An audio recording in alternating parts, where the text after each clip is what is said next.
Je pense souvent au nom. Le musée veut dire la maison des muses. Et les muses sont nos inspiratrices. Et je pense que l'endroit sert à nous inspirer aussi. Et je regrette beaucoup qu'aujourd'hui les gens visitent les musées comme on feuillette un magazine à la salle d'attente d'un dentiste. Oui, ils font presque plus attention un peu à ce Oui, qu'ils voilà, regardent. ils passent comme ça, ils zappent, parce qu'on vit dans ce perpétuel zapping de tout, et ils ne regardent même pas le tableau. J'ai vu plusieurs fois des gens qui prenaient des photos des tableaux qu'ils ne regardaient même pas.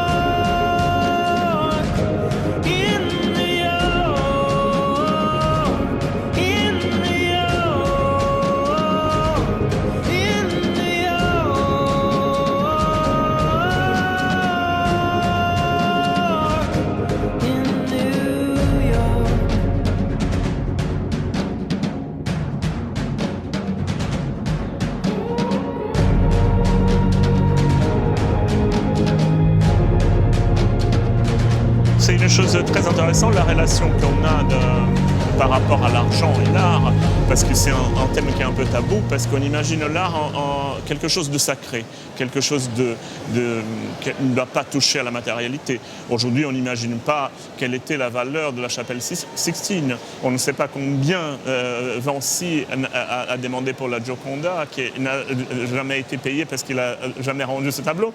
Mais il y a une histoire qui est très curieuse. Par exemple, à la Renaissance, la famille Médicis était des grands commandateurs des arts et des grands mécènes, etc. Ils ont financé beaucoup Botticelli, qui a peint un tableau qui s'appelle l'Adoration des mages, qui est à Florence. Et ce tableau est très intéressant parce qu'il a représenté toute la famille Médicis sur ce tableau. Et lui avec. Et ça, c'est très intéressant parce qu'il donne une idée de le pouvoir et l'argent peuvent tout acheter, même nous mettre à côté de Jésus, Joseph et Marie et les rois mages. Money allows everything, and the museum must concede to its power. The museum becomes a place which can wave the magic wand and transform anything into art. So money ends up discrediting the museum and the art that it represents. C'est un très dangereux double tranchant parce que, par exemple, une statue de Rodin qu'on trouve sur un parking, c'est toujours une statue de Rodin. Une pile de briques qu'on trouve sur un parking, c'est une pile de briques. Mais si tu mets cette pile de briques dans un musée, ça devient une œuvre d'art. Je me souviens que le critique, justement, Robert Hughes, avait mentionné ça. Et il mentionne cette pile de briques, que c'est une pile de briques connue, que je pense qu'elle est à Londres, dans la Tate Gallery. C'est vrai que c'est assez étonnant, parce que c'est l'espace du musée qui va sacraliser. Mais en réalité, c'est l'art qui sacralise, puisque l'espace du musée représente...